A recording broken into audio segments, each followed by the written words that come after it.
Assalamualaikum warahmatullahi wabarakatuh. Perkenalkan, nama saya Sekarini Teguh Pramesti dengan NPM 1001020217071 dari Prodi Hukum Ekonomi Syariah, Fakultas Syariah, Universitas Islam Bandung.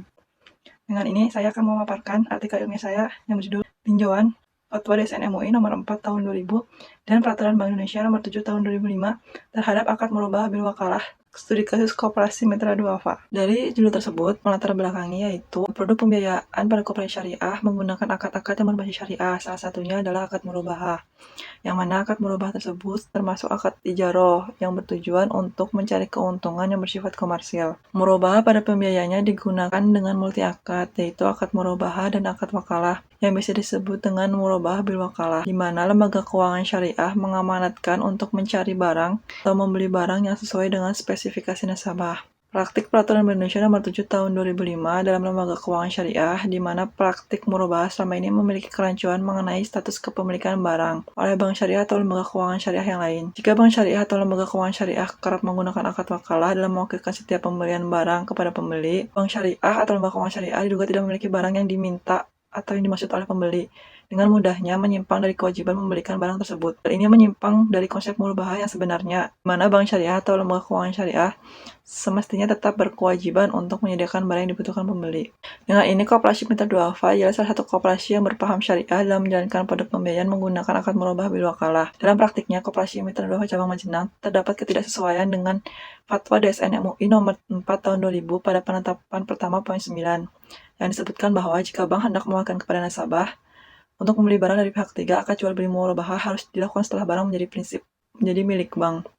Pada praktiknya, Koperasi Mitra Duafa sebagai lembaga keuangan syariah hanya memberikan modal serta margin yang menjadi kewajiban nasabah untuk membayarnya. Pada saat pencairan, dengan kata lain, Komida Cabang Majenang melakukan akad wakalah dan akad murabahah secara bersamaan, yang mana hal tersebut tidak sesuai dengan Peraturan Bank Indonesia nomor 7 tahun 2005 pada pasal 9 ayat 1 butir D.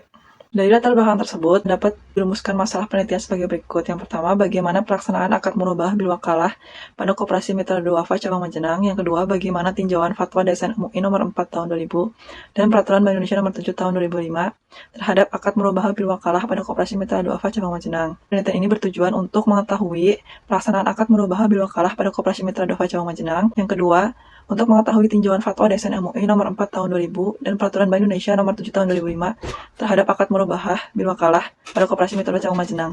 Pada penelitian ini dapat menghasilkan pembahasan. Yang pertama, pada pembiayaan di Koperasi Mitra Duafa tidak semuanya produk menggunakan akad murabahah bil wakalah. Yang paling sering digunakan yaitu produk pembiayaan umum dan produk pembiayaan mikrobisnis.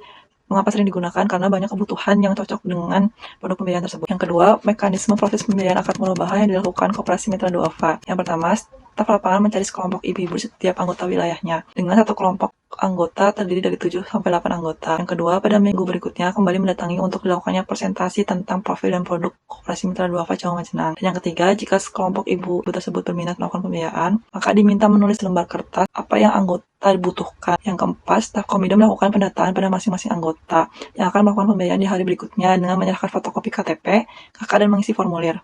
Yang kelima, setelah dilakukannya pendataan, dilakukan perundingan antara staf dan manajer tentang kelayakan anggota dalam mengambil pembiayaan tersebut. Jika layak, maka akan diinput ke server untuk pencairan.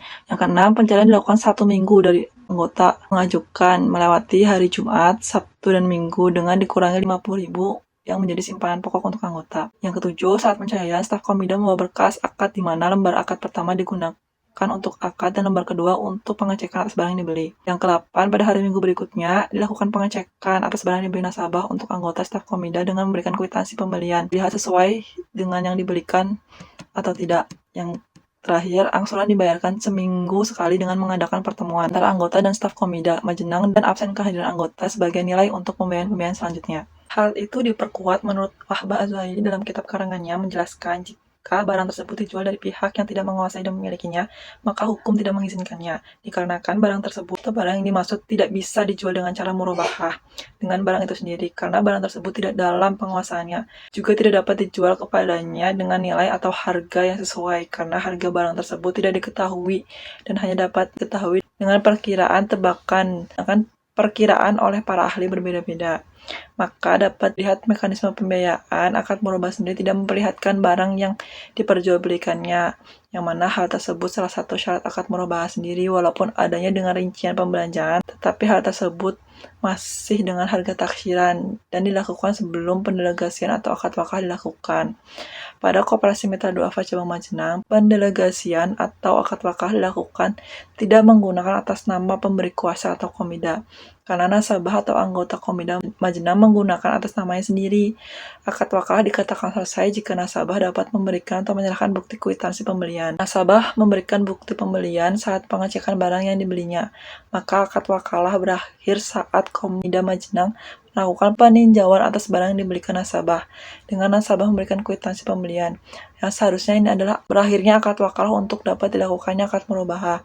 Tetapi sedangkan ini berakhirnya proses pembiayaan menggunakan akad murabahah bil wakalah tersebut. Berdasarkan hasil penelitian dan pembahasan di atas, dapat disimpulkan bahwa hasil penelitian ini sebagai berikut. Secara garis besar, mekanisme pelaksanaan pembiayaan yang menggunakan akad murabahah bil wakalah pada Koperasi Mitra Duafa Cabang Majenang telah sesuai dengan Fatwa Dasar MUI Nomor 4 Tahun 2000 dan Peraturan Bank Indonesia Nomor 7 Tahun 2005, yang mana kegiatan tersebut telah sesuai, tetapi pada salah satu praktiknya saat pencairan akad murabahah bil wakalah pada Koperasi Mitra Duafa Cabang Majenang tidak sesuai dengan Fatwa Dasar MUI Nomor 4 Tahun 2000 dan Peraturan Bank Indonesia Nomor 7 Tahun 2005, karena dalam pelaksanaannya akad murabahah dilakukan sebelum akad wakalah dengan memperjualbelikan barang yang belum nyata secara prinsip jadi milik Koperasi Mitra Duafa Cabang Majenang. Sekian presentasi dari saya, mohon maaf jika ada kesalahan. Wassalamualaikum warahmatullahi wabarakatuh.